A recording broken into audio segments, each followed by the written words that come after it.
Right, it looks like folks have stopped trickling in, so I'm going to go ahead and get us started for this evening. My name is Casey Messick-Braun, and I'm the curator of Global Indigenous Art here at the Spencer Museum of Art, as well as the organizer of the exhibition Healing, Knowing, Seeing the Body, which I invite you to visit in person or explore virtually on our website. And my colleagues, Gina and Aiden, will be including some links in the chat as we go here. Healing, Knowing, Seeing the Body features more than 150 works of art, ranging from ancient to contemporary, that demonstrate how understandings of the body and its many complexities have changed through time, been mediated through different cultural contexts, and ultimately connect us to one another through time and space. And I'm so glad that you could all be here to join us for the second in our Body Matters series of conversations, which invite artists featured in Healing, Knowing, Seeing the Body to introduce their work, explore issues related to health in the human body through art, and engage in dialogue with one another and all of you. Tonight, I am delighted to welcome Holland, Houdek and Gina Westergard, two metalsmiths who use their artistic stories to tell practice about the human experience. Holland's work focuses on medical implants, the body, and embodied experience. Working closely with the medical industry, she's formed professional partnerships with the American Academy of Orthopedic Surgeons, MedWish International, Cleveland Clinic, and others, and she'll be sharing more about these projects this evening.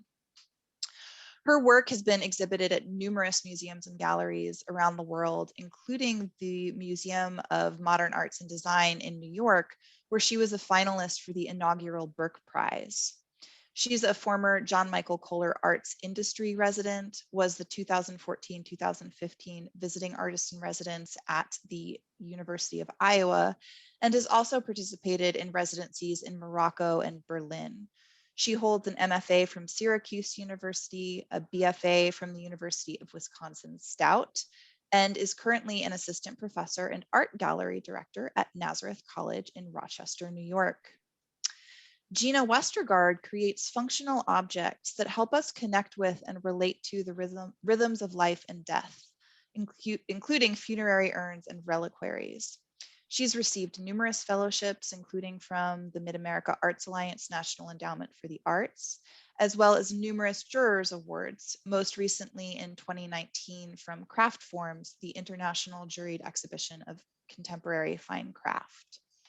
Her work has been published and exhibited around the world in South Korea, Germany, Australia, Finland, Canada, and the US. Gina is an associate professor in metalsmithing and jewelry here at the University of Kansas. She received her MFA from Indiana University, Bloomington, and her BA from San Diego State University. Before I turn the program over to them, I wanted to set some expectations for tonight's event and run through a few housekeeping items. So in the first half hour of tonight's program, Holland and Gina will individually present for about 12 minutes on their work. And then in the second half, they'll engage in conversation with one another. And we eagerly invite your questions and comments either through the chat feature or by unmuting your mic and chiming in during the second half of the portion, which I will be helping to moderate. A few other things to note. We are recording this session and we enjoy seeing you on screen, but if you prefer anonymity or to be off screen, you can rename your profile and turn your camera off. And just to note that turning your camera off can help if you're having an unstable internet connection. We do ask that you keep your mic on mute except when asking a question. Live captions are available in English. You can click the CC button at the bottom of your screen to turn those on. My colleagues Aiden and Adina will be monitoring the chat throughout, so please post questions or comments there at any time and they will reply and share them with us. If we experience any unforeseen technical difficulties, we may need to end early. And finally, if you need any technical assistance during the program, you can call Adina at 785-864-0126, and she's going to post her number in the chat too. All of the supporters listed on this slide helped make Healing, Knowing, Seeing the Body and associated public events possible. And I want to specifically thank the Andrew W. Mellon Foundation for tonight's program. So with that introduction, I am very excited to invite Holland Houdek to begin her presentation. So Holland, welcome and thank you for being here this evening. Wonderful. Well, thank you for inviting me, inviting both Gina and I. I'm going to go ahead and start the slide. And thank you for everybody who's joining in this evening. I would first like to start by thanking the Spencer Art Museum, Casey, and the entire crew for inviting us to participate in this evening's event. I am thrilled to be part of the exhibition, Healing, Knowing, and Seeing the Body. And furthermore, I look forward to a great conversation with Gina. We have a lot of interesting correlations between our work, so it's sure to be a great discussion. So in my brief presentation this evening, I'm going to be discussing the 5 different pieces that I have in the exhibition. And these 5 different pieces span across 3 different bodies of work. So in addition to the pieces that I will be featuring or that are featured in the exhibition, I will also be showing some other examples of my work as well.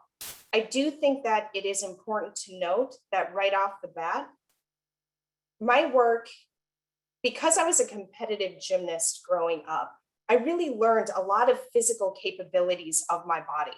And my work has always revolved around the body and embodied experience. So I believe that those physical limitations have really been transcended into my work. So having that knowledge of my body, my work naturally just evolved into the medical field.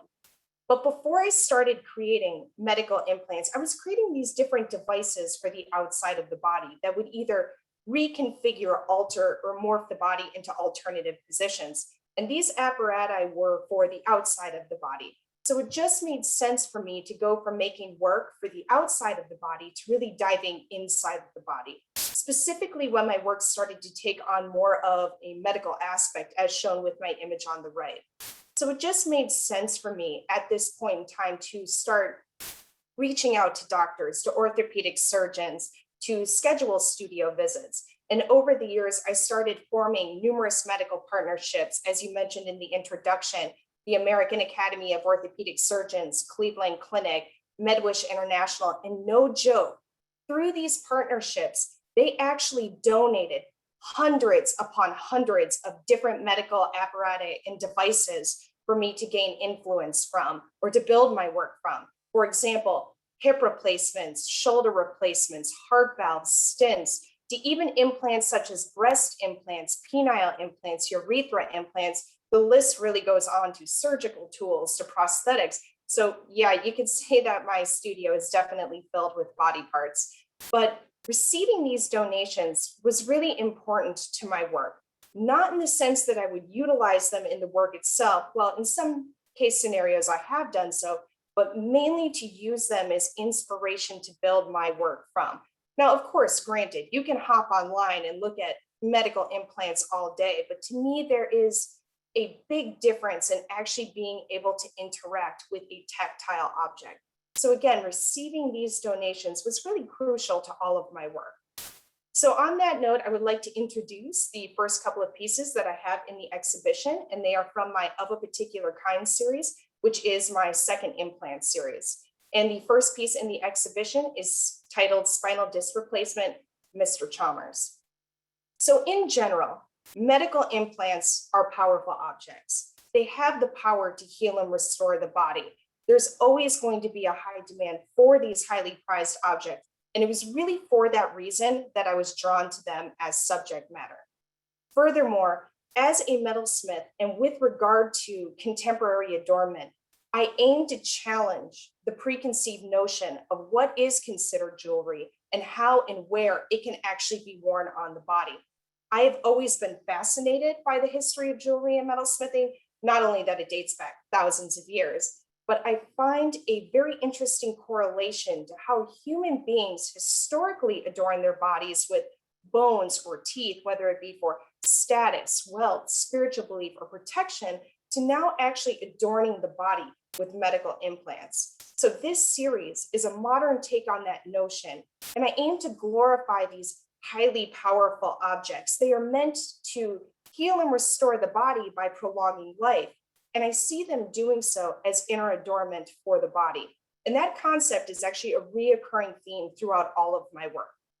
So this body of work was influenced by an artist residency that I completed in Fez, Morocco. And this is actually the second piece in the exhibition, and it is titled Shoulder Replacement Miss Beer.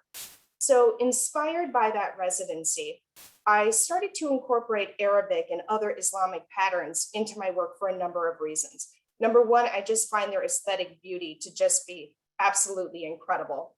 I like to draw inspiration from a non-Western perspective. I just in general like the uniqueness of the symbolism that they bring. So with that said, and in this body of work, I like to create or glorify each of these implants through this kind of ornate personalization, these individualized characteristics, and this patterning that you're seeing in this work. And through that ornate personalization, I see each implant really having and telling its own story, because it heals and speaks to the body that it belongs to. Because when I was making these pieces, I was envisioning different people in the process while making them.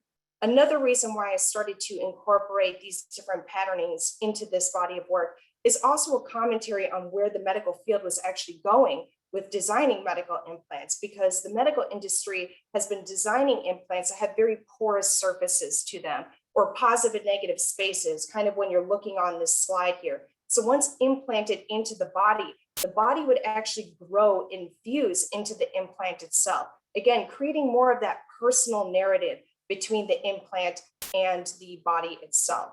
Now, I'm only showing a select few from this body of work, but I do have a total of 9 pieces in this series. And I'm going to go ahead and just answer the question that most people have when they're looking at this body of work. And the question is, were these pieces actually implanted into a body?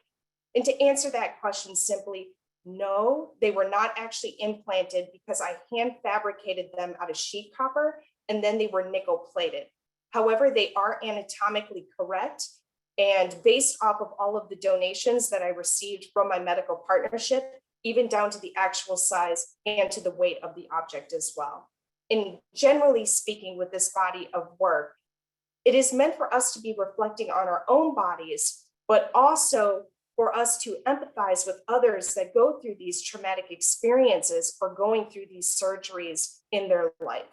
So at this point, I'm actually going to do a fairly harsh transition here, because I would like to talk about my Hyperbolic Implant Series 3 body of work. I have 2 pieces from this body of work in the exhibition. The first one is titled Cardiovascular Complex Heart and Vein Implant, which is featured on this slide. And in the next slide, I will feature an lumbomastoplasty. And in addition to that, I will show a couple of other examples from this body of work as well. Rather than speaking about the 2 individualized pieces, I'm going to just speak more generally about this body of work. And I would like to note that I do have a total of 32 pieces in this series. So with this work and each of these implants, this whole body of work, it is heavily influenced and inspired by memento mori. So each of the implants are meant to prolong life, but at the same time serve as a constant reminder of death. So Hyperbolic Implant Series 3 is a body of work that comments on the fragile nature of the human form, but also glorifies the highly individual nature and personal nature of prosthesis and surgeries. So with this body of work, I'm completely reinventing and exaggerating each of these implants to make them actually hyperbolic. As human beings, we have this obsession with longevity and prolonged life. We are constantly seeking medical advancement. So each piece in this series comments on medical solutions yet to be found or illnesses yet to be cured. Whether I'm morphing body parts or inventing diseases and creating objects that cure these diseases, these hybrid implants speak to our fear of aging, and they also speak to our fear of death. Now, whether or not they are considered adornment for the inside of the body or adornment in a more traditional sense for the outside of the body, as shown with the image on the right, they create a presence when worn on the body. It really makes you, think about the physicality of your body, which to me questions issues of mortality. So I see each piece in this series really speaking to the macabre of who or what they can heal. So in general, with this body of work, it is meant to question the absent anatomies implied by the work, but also for you guys as viewers to be considering your own physicalities as well. And the final piece that I have in the exhibition is from my most recent series titled Instrumental, and the piece is Device 39C, Insulin Pumps. So now with this work, I'm actually transitioning from medical implants to surgical tools. And at least for me, I have found surgical tools of the past and present to always be objects of fascination, whether it's in museums or medical oddity museums to cabinets of curiosity, to even current day medical practice. The thought of how these objects are used are both very enticing, while at the same time, extremely terrifying at the same time. This body of work is still drawing on hyperbolic in a certain way of drawing on the aesthetics, but I'm also still dealing with the macabre and the menacing, but I'm starting to introduce more bold and vibrant colors into the pieces, which kind of invite the viewer in, yet keeps them at bay at the same time, just due to the surgical nature of the objects. And this body of work is still reflecting memento mori objects, while at the same time conceptualizing or commenting on futuristic objects by conceptualizing a new type of anatomy for which these instruments would be used. And I actually like to keep that very open to interpretation for viewers. So whether or not that leads viewers into considering gender and sexuality, to even cyborgs or bionics, to the uncanny and the taboo, again, I really like to leave that open to interpretation. And generally speaking, about all of my work and all of the pieces that I've been sharing with you, they are heavily influenced by stories. And it's not only stories from doctors and orthopedic surgeons who I've worked with or through the medical partnerships that I've established, but it's conversations with everyday folks that I have as well. And some of these stories are extremely uplifting and empowering, whereas some stories become deeply horrific when they start to expose deep structural issues of inequity or access to medical facilities, or who holds on to that power. And it's those type of harrowing stories that really make me, re-examine and really think about the deep privilege that so many people have in terms of medical access, being able to go to the doctor, to be able to have these surgeries that so many people around the world just simply do not have access to. And I'm sure once we get to more of the discussion portion, Gina and I might talk a little bit about stories.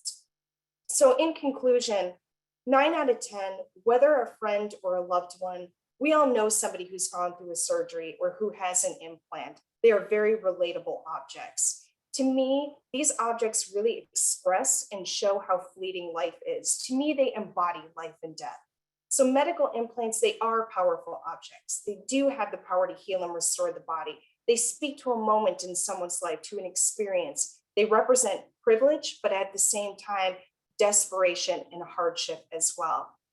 My work, I definitely fear death 100%. My work is without a doubt a coping mechanization. The fact is, for all of us, I will lose the ones that I love. I will inevitably die. So on that note, I leave you with Tempus Fugit, Memento Mori, which is Latin for time flies, remember death. Thank you. Thank you so much, Holland, for sharing your work, and looking forward to talking more in the Q&A. But right now I'm going to ask Gina to share her screen, or Holland, if you could stop sharing first. And now we have Gina. So Gina, whenever you're ready, you can go ahead and share your screen.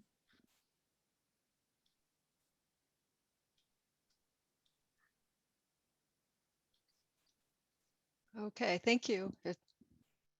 Everybody see that? Good. Feel like I'm teaching right now. I just have to ask my students. Okay, thank you so much. I greatly appreciate this opportunity to share my work. I'm proud to say that I'm a maker of functional objects. I believe that the power in the object lies in its ability to function in our daily lives, as well as its ability to be meaningful and well-crafted. The functional objects I make are funerary urns. The urn is the most significant object or vessel I can make as a metalsmith. Urns combine my love of hollowware and the connection to the body. However, unlike jewelry that makes connections with the exterior of the body, the urn enshrines the body and becomes an important marker of a particular person's life. Here's an example of the classic urn on the right and one of my urns on the left. Wait a minute, I got that wrong. The classic one is on the left and mine is on the right. There are several experiences in my life that have influenced how and why I make urns. First, I fell in love with an organic farmer. My tale is the classic of someone who was born and raised in a large city and who moved to a rural farm. This adjustment and morphing has taken over 20 years. And thus, my story is also a love story I have with the land around the farm that I now intimately know. Observing the cycles of each season throughout these 20 years has brought me closer to seeing and understanding life, death, and rebirth. Daily hikes through wooded floodplains and across vast fields has introduced me to cycles of nature and to a more visceral experience of death. In nature, death may not always be neat and tidy, nor is it the opposite of that. It's just part of the cycle. This is quite a concept to embrace for a sensitive artist who's used to urban living.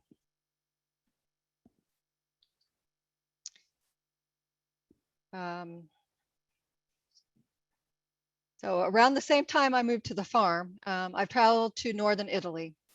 And while I was hiking on remote mountain trails, I unexpectedly discovered graveyards. And these graveyards fascinated me because each one was so personal and unique. The grave sites often had a picture of the deceased. For example, on the left is a man and a woman pictured with their dog. And on the right is a small town graveyard that is from a town that my family is from. And there's a man working with a hammer, very much like a ball peen hammer that are used by metalsmiths. Many of the grave sites also had a collection of symbolic and sentimental metal objects, such as these and these two images here. These graves were so personal that I felt like I was a voyeur who was trespassing and shouldn't be looking. But this is what captivated my imagination. I wanted to piece together a story about each person. These graves spoke to me in a way that the famous historical sites in Italy didn't. This is when I started to think about how inanimate objects trigger associations in our mind that initiate stories. When I returned home, I looked at the objects that were near and dear to me, and I thought about why I had them and how they brought back memories. I started to think more about how we form attachments with inanimate objects and how they become markers for memories. This is how the idea of making urns originated. As I mentioned, the farm and land around the farm has had a strong influence on my work. This urn was inspired by soybean fields that literally surrounded the house. The giant fields of plants go through a series of beautiful colors while growing and dying, and this was abstractly depicted in this urn. This piece is titled Back to the Garden, because around the same time I made this urn was the first time I buried one of my pets at the farm.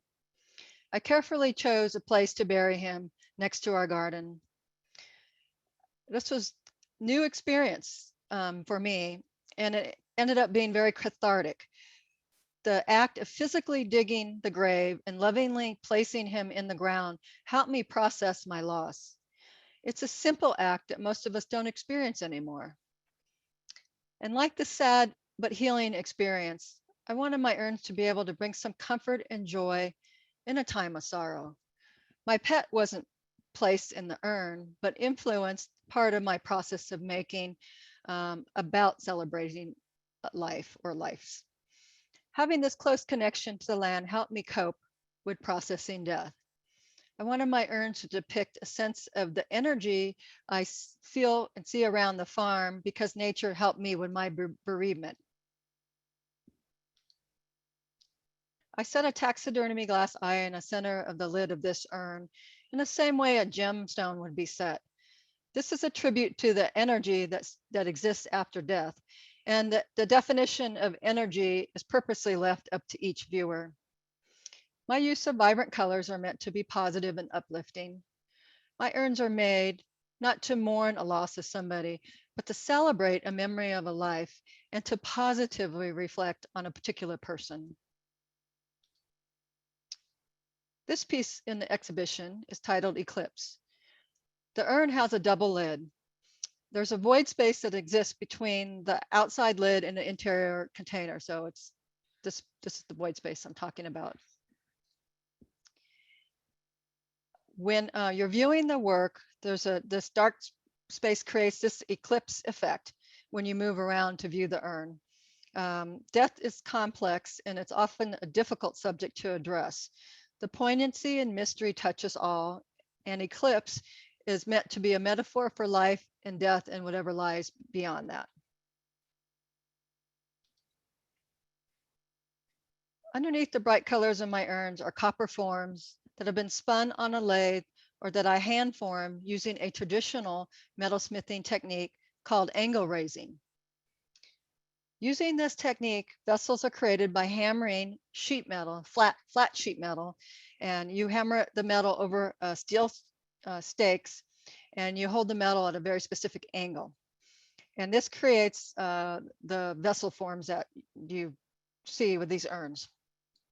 The physical process is repeated many times over many days, and it's to achieve the desired dimensions. Many of the urns are colored with layers of enamel or acrylic paint, and I often use gold leaf on the surfaces.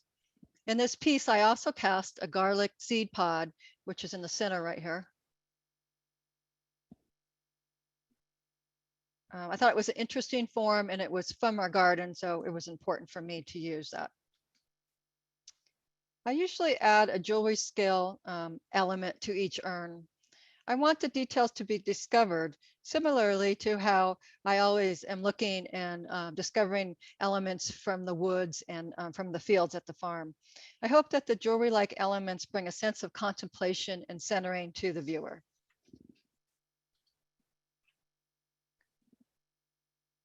Nascondamente de mi amor translates to my hidden love. The seed pod on top of this urn is made by using a precious metal fine silver clay. I made a thin slip out of this metal clay and applied 20 coats over the pod, which took me about 10 days to accomplish. The pod was then fired and burnt out, and it was almost like a cremation, leaving the metal surface to forever capture the essence of the pod.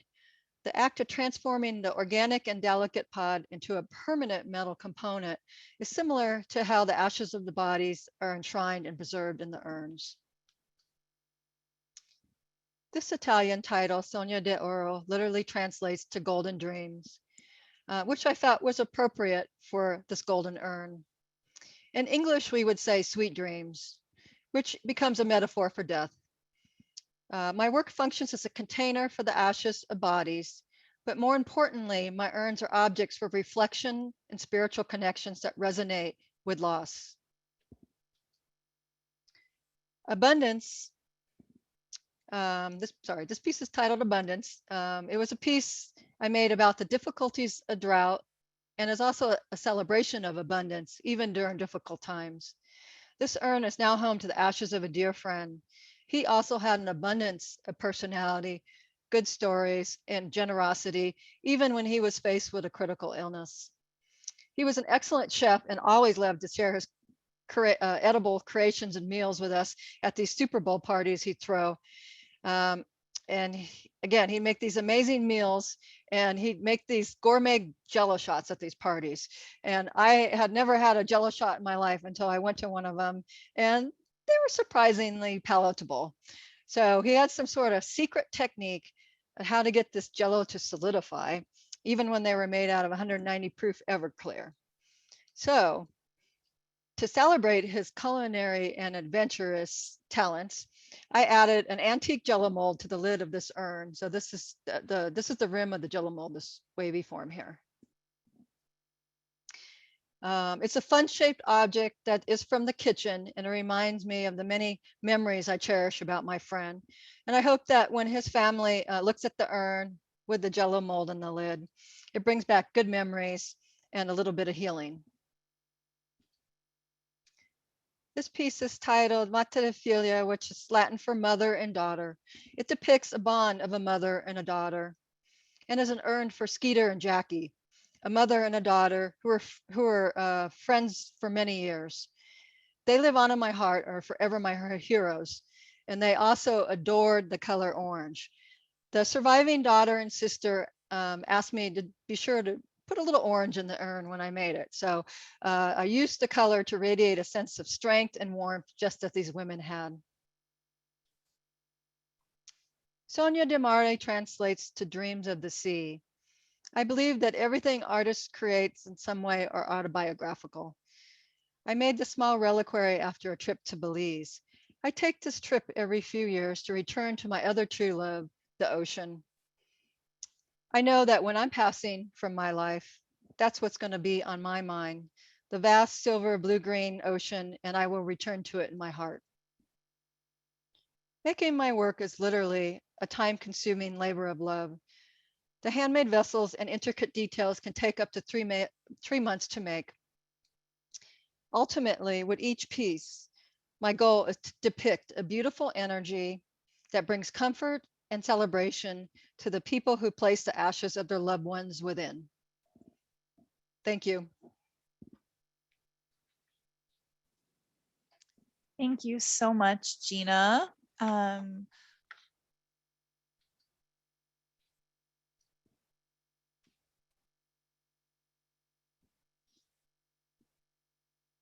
Thank you so much, Gina and Holland, for sharing. Please, everyone, this is normally the part where we'd be gathered in a room and there would be thunderous applause. So please join me in giving Holland and Gina some Zoom applause. Feel free to use the reaction button. But these talks were so great. And I really appreciated the fantastic photography that both of you have of your works. Not quite the same thing as seeing them in person, but they really do sparkle. As we move into this Q&A portion of tonight's event, I want to invite everyone to put your questions into the chat, and I will be helping to moderate. I will call on you to ask your questions, which you can do by unmuting your mic. But if you prefer that I ask the question for you, if you don't want to speak, just stay quiet and I'll read it I'll read it aloud myself. And I do see that there is a question in the chat, but I wanted to start us off with a kind of a more general question. I see so many connections between your work and your artistic practice. But I'm really curious if you could just talk for a few minutes about the connections and tensions that you see between function and aesthetics that emerge from your work, and kind of how these urns and these medical implants combine these two elements.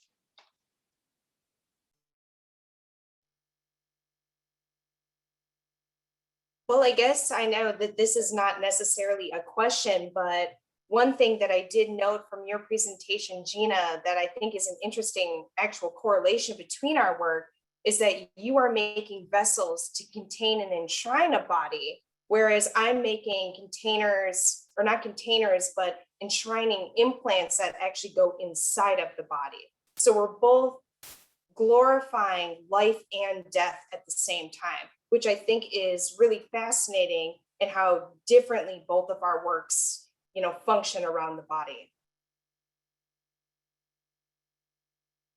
Yeah, I agree. And well, we actually had a question in the chat. Katie Ryan, did you maybe want to unmute yourself? And you were sort of talking around similar lines, and this might be a way to prompt some more conversation.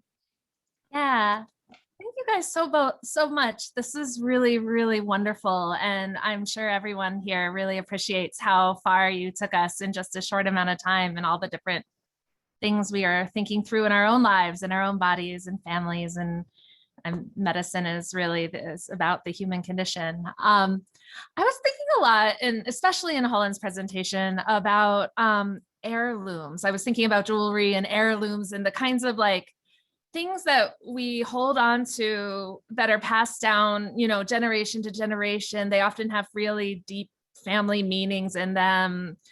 And how they might connect to other kinds of possessions, of things that we really don't want to part with unless we absolutely had to. And I come from a background in medical anthropology, so people in my field have thought a lot about whether the body itself or organs are inalienable possessions, or whether they're commodities like anything else, you know, just things you take out in exchange for value. And I think in many ways, there's a lot of overlaps between heirlooms and organs, or maybe by extension implants as well.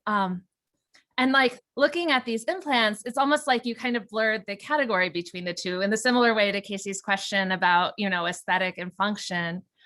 But what I love to think about when I'm looking at objects like this are about how they connect to other humans. You know, an heirloom connects to other humans, an organ connects to other humans, even implant does. And I wonder how you think through this as an artist. How do you represent a connection between one human and another when you're refashioning or thinking through these choices, these aesthetic choices?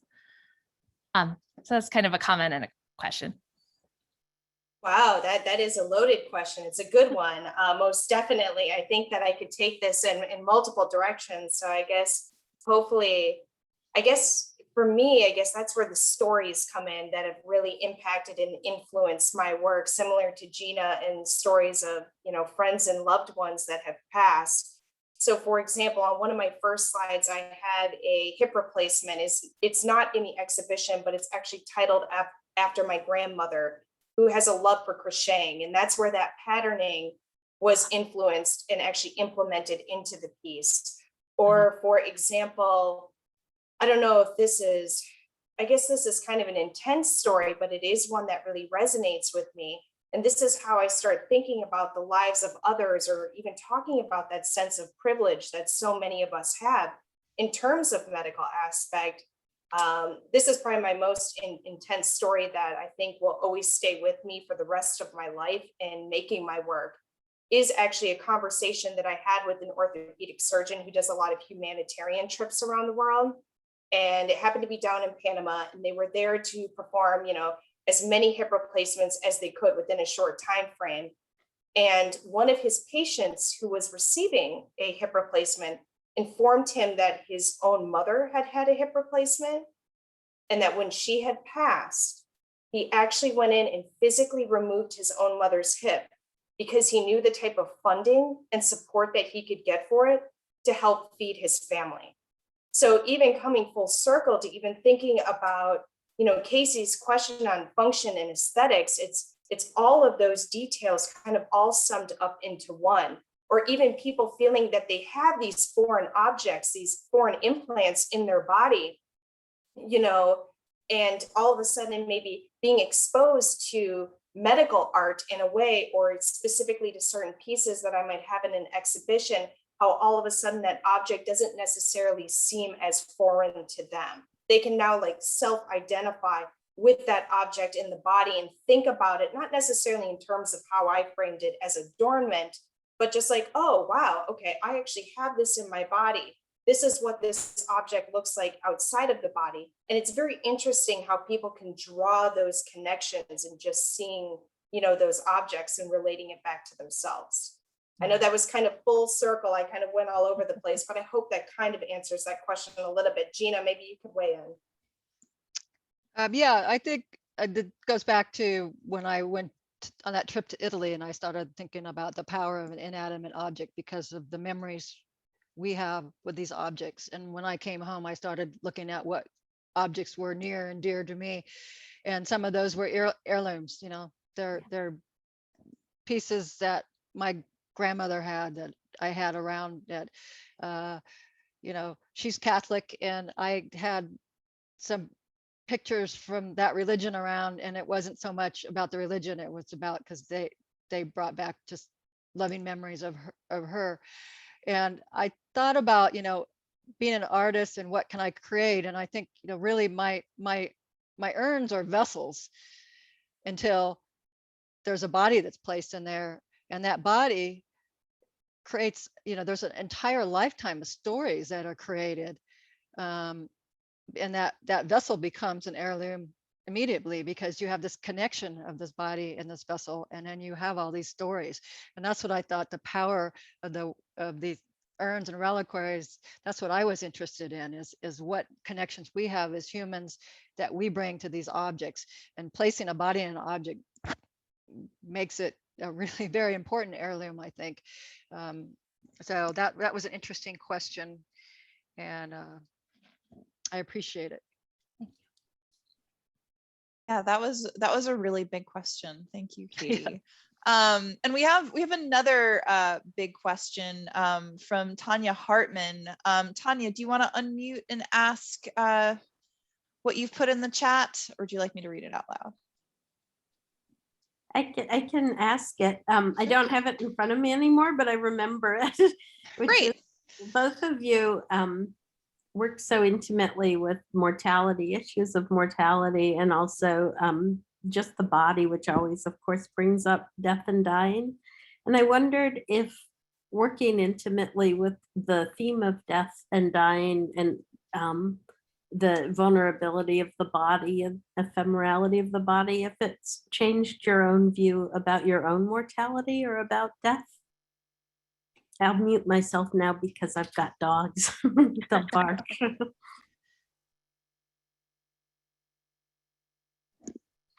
I wish I could say it did. I think I have to concur with Holland. I think one of the reasons why I make this work is I'm terrified of death. I think it is a mysterious experience that we're all going to be facing, and I wish I would understand it a little more. I think maybe living and, you know, more at the farm, and being around death more, and burying my own pets has made me, you know, it's more visceral, it's more real. And I think that's our society. We don't have that a lot now. So it's given me a coping mechanism to kind of cope more with death. So maybe there's a lot of hours of contemplation about it when you're making an urn for somebody too. I don't know, Holland, Yeah, I what do you would. think? Yeah, I mean, I would go off of everything that Gina just said. It's really hard to kind of take in death because, again, my work, as I've mentioned, is a coping mechanism without a doubt. Similar to Gina's work, my work takes months and months to create. And I feel like my meditative kind of zone out, more or less, rather than sometimes internalizing the fact that I'm making these body replacements or commenting on these different diseases or infections or just basic anatomy. By just getting into that redundancy, it's kind of a nice way to kind of tune it out, if that makes sense, at the same time. So by like glorifying these objects, it kind of, in a way, it's not numbing the mind. You're still reflecting on it constantly. But I have a tendency anyway, and maybe this is just me as a metalsmith, getting lost in that making process. Because some of my pieces literally have thousands of stone settings on each. So you just get in that rhythm, you know, and maybe because, you know, I'm setting all of these stones, gesturing towards memento mori objects, having kind of, you know, that glimmer of all of those stones brings a sense of kind of happiness to the work at the same time. So it's both, you know, very macabre in the end product, but it's also a labor of love and just the intricate detail that goes into it. Well, and that's actually a really great transition, because we did have a couple of questions that were more technical and about process. So Holland, the first one, Linda Lighton asked when you were giving your presentation, do the implants have decorative holes? And so Linda, I would certainly invite you if you want to unmute and expand on your question or ask it yourself, please feel free. If not.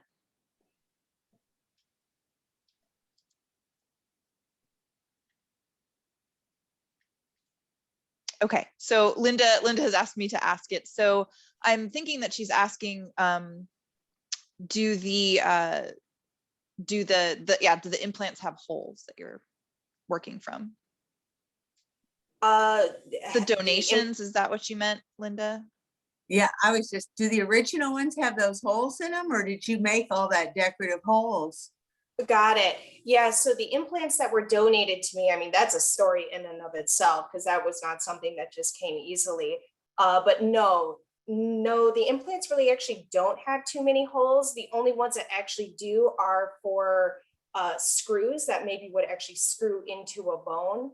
All of that ornate, you know, the piercings, the patterning that I'm implementing onto those, I'm hand fabricating and personally hand sawing all of that out myself, just because I see them as objects for the body. At least for me, I wanted my hand to be the one physically making and doing all of the different aesthetics and designs on each of the implants. Oh, thanks. They're fabulous. Beautiful. Thanks. And then Erin Eggerman, you also had a question for Gina. Gina, would you like to go ahead and unmute? Sure. I was really curious. Can you hear me okay? I'm at work. Yeah, great. Okay. I was just really curious on your process of using paint and enamels. And is it certain parts are paint and certain parts are enamel? I don't know. I'm a student, so I'm still learning processes, and I'm just very curious about it. Okay, thank you. And those, I do vitreous enamel, which is glass on metal, but I usually do that. I use that technique with the jewelry, just because the jewelry is a little smaller and you're firing the pieces. So with the urns, the enamel is usually an enamel paint that's added, and a lot of most of the time when I add paint to the forms, it's usually the forms are highly textured underneath.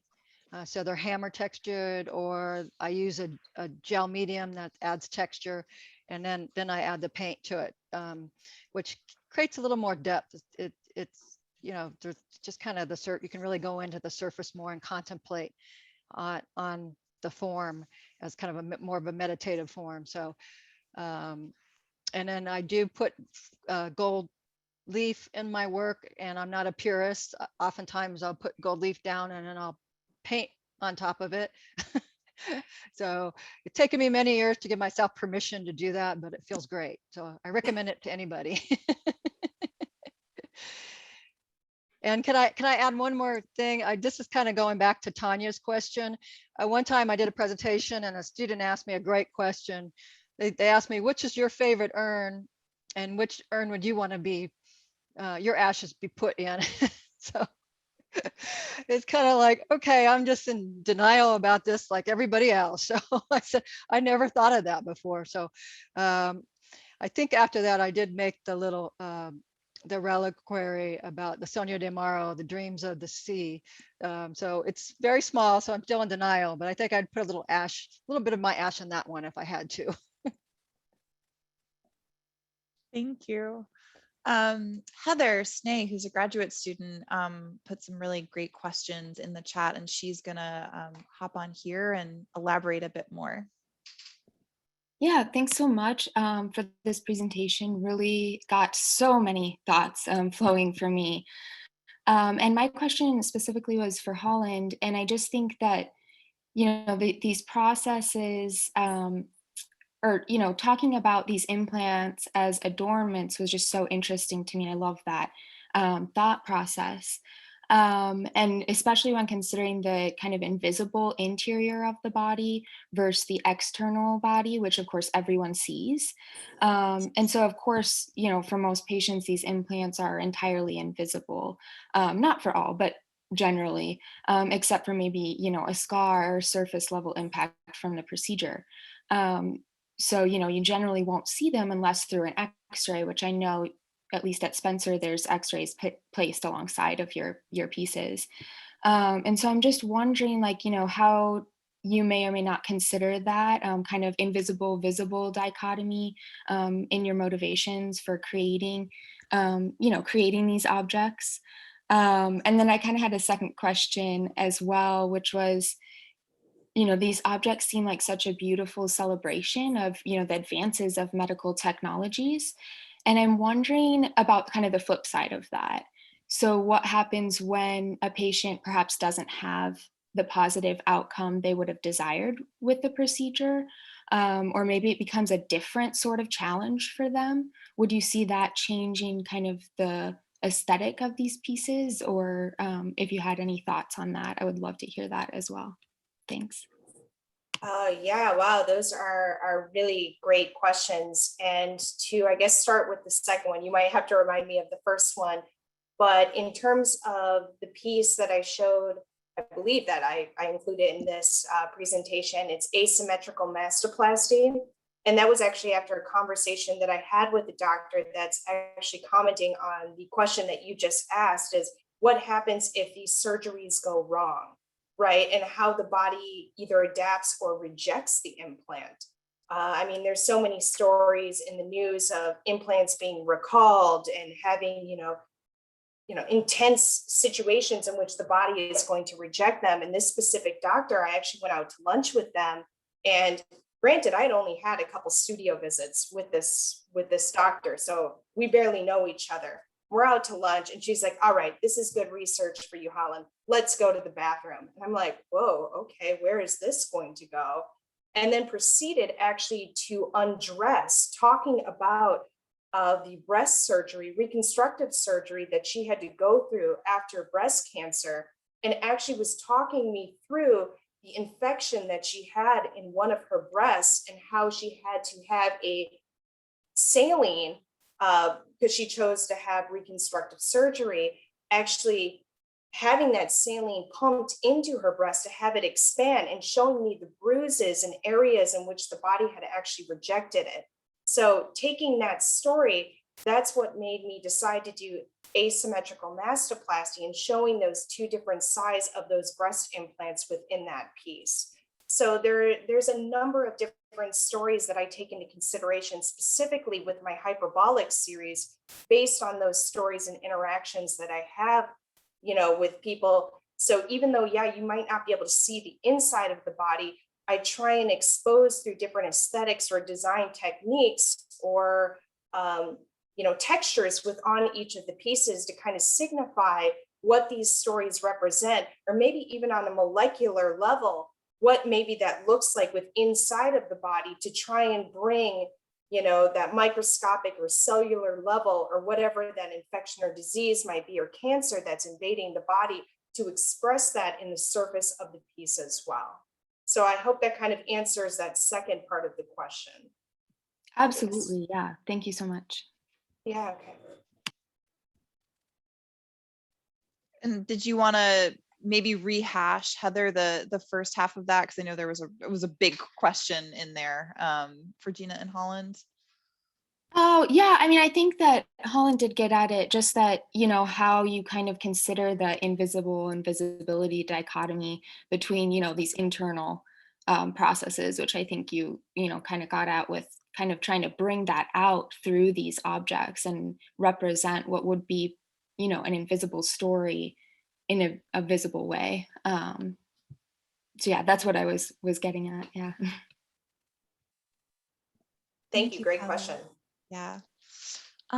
Marianne, you had a question for Gina that I certainly understand where you're coming from with this question. Did you want to unmute, or shall I read it out loud? I can ask. It's can you hear me? Yes. Yeah. Okay, good. I was just thinking about all of the use of plants and flowers in your images and your references to the farm and to the land, and wondering if you use a lot of symbolism in the flowers or specific things, or if you represent them in any kind of life cycle that correlates to the human life cycle. Yes, on both. So I have 3 series of work. I do funerary urns, reliquaries, and memorials. So these flowers and plant forms kind of find their way into all those series. But yes, I've used marigolds a lot in my work that are from my garden, and they're an important Day of the Dead flower, and they're used in those celebrations, and they believe their radiancy and their brilliance are to lure back ancestors so they can be commemorated and celebrated. So I use those flowers, and I've used those flowers in various states of living and dying in my work. And I've also electroform flowers, so I take them when they're alive, and I cut them, and then I'm immediately, it's an immediate race against time to kind of capture them and enshrine them in copper like a bronze baby shoe would.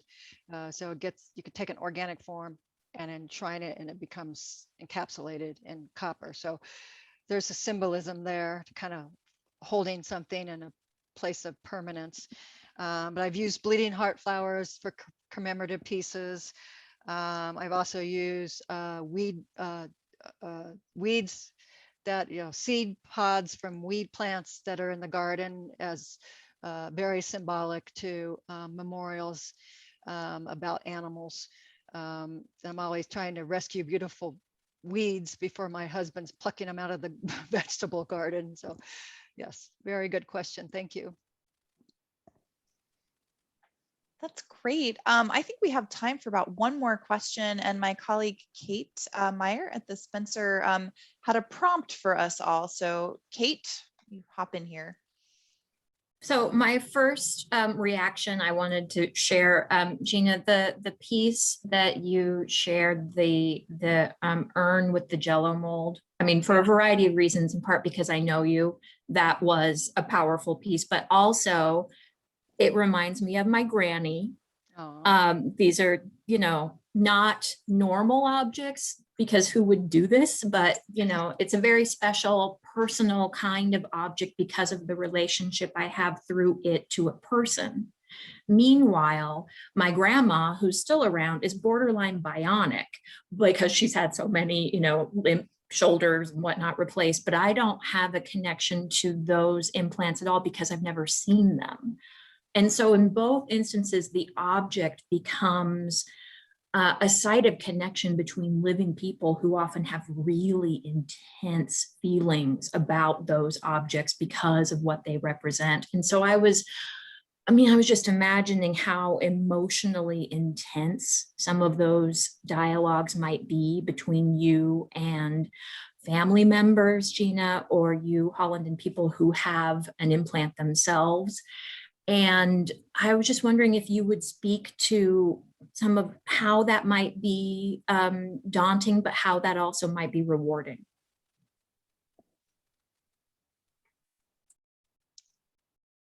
I know, Gina, if you want to lead this one. Well, you hit the nail on the head, daunting and rewarding. I often tell my students that this is a really rewarding line of work to get into if they're so inclined, because it is so powerful, and you have these connections with the families, and you also have connections with people that have chronic illnesses. Sometimes we haven't really talked about that, but sometimes they want to design their own urn, and how empowering and what does that do for them in that time of their life. So it is a very it's a very powerful experience, and it's hard, it's emotionally challenging for me. I have had a student that has embraced this line of work, and he's doing jewelry and he's embedding ash or maybe fragments like a garment that was worn in an accident or something. It's hard. He's like, but he loves it too. He works with a family in this one ring that he did recently. So it's a whole gamut of emotions, but it's just it's really fulfilling too. I think that you could make an object that again has this whole connection to a person's life. I mean, how amazing can that be to be able to give that to somebody? I guess now that, thank you, Gina, for going first. I had to think through this one a little bit here. In terms of, it is an intense conversation to have. And I feel that, I guess, I don't know if it's like a gratification from it, but over the years after making these different implants, I guess, long story short, different states have different laws. So typically, if let's say somebody is cremated and, the next in kin could actually request to have those implants from that family member. Even though I know that they're starting to make that more of a biohazard and they're stopping that practice. But in terms of that, in conversations that I've had with friends or family, specifically with family members who either have an implant themselves or different prosthetics or extensions of the body, where they have been in tears and have stated that once they pass, they would actually like that part of their body to be implemented into one of the implants or future bodies of work that I make. And that's really hard, I feel, for me as an artist to respond to that, because number one, I love these people. They are my family. Or even having these conversations with friends, I can't even begin to tell you that type of interaction between the two of us and what that means to them who, after having this implant, or maybe their finger was cut off or they have a prosthetic, and all of a sudden, this was a terrible traumatic experience in their life. And then to ask, myself to come in and create a piece around an object that not only belonged to their body, but that also represents them, is both very intimidating, very powerful. It's very sad. It's like all the emotions all summed up into one. I guess that's where I'd have to leave it at that. It's very intense. It's intense. Well, thank you both for being brave.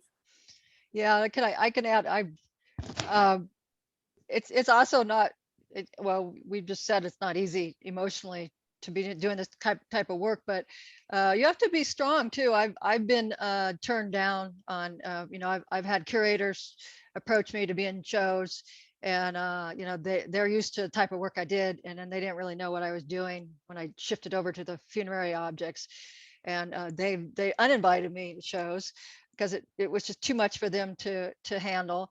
And I also had a person who saw a piece and loved it and approached me to purchase it. And then I thought, well, I'm going to send him all my artist statements, all this information about my work. And it scared him so much and reminded him of his own mortality that he decided he couldn't buy it.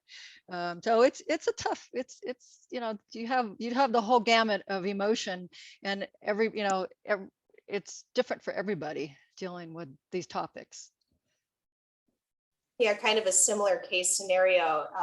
This is kind of off topic, but not really, kind of a similar scenario, Gina, where I was in an exhibition. It was at the Fuller Craft Museum, and somebody actually approached me because I had my penile implant in the exhibition.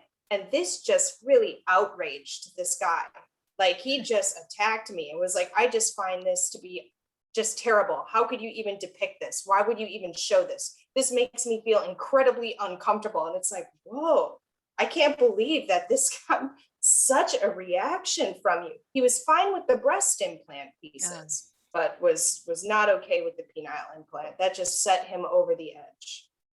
So even just people interacting with both of our works in a gallery setting, it's it can throw people off in very positive ways. And also people express the negativity sometimes on how they feel, just how uncomfortable they are with these objects, which again, actually reinforces the power that the conversation of death has on all of us. Well, I think that's such a beautiful way to conclude the program tonight, because you're really talking about this tension that I tried to explore in the exhibition between these universal experiences of our bodies and things that can bring us together and unite us, but also how intensely personal our reactions and responses and experiences are, and how individual our bodies are. And I think that was an unintentionally perhaps really great way to end our program. I know we did have one other question that was private messaged to me, and Holland and Gina have agreed to stay on for a few extra minutes. So if anyone wants to stick around, please, you are absolutely welcome to. We can stay on for another 5 or 10 minutes, but I do want to respect everyone's time. Thank you so much for being here. I did just want to get in one quick announcement that on April 5th, at 5:30 Central Time, a Houston-based artist, Dario Robledo, is going to be delivering a lecture on his newest work, The Aorta of an Archivist, which was commissioned by the Spencer. And then the following morning at 11, he and poet Huáscar Medina will engage in our third Body Matters program about their collaboration. And Dario is actually great. Was here joining us this evening. So I hope that we will see some of you again next month. But before we sign off, please again join me in giving Holland and Gina just a warm, hearty thank you for sharing your work and your time with us. Thank you.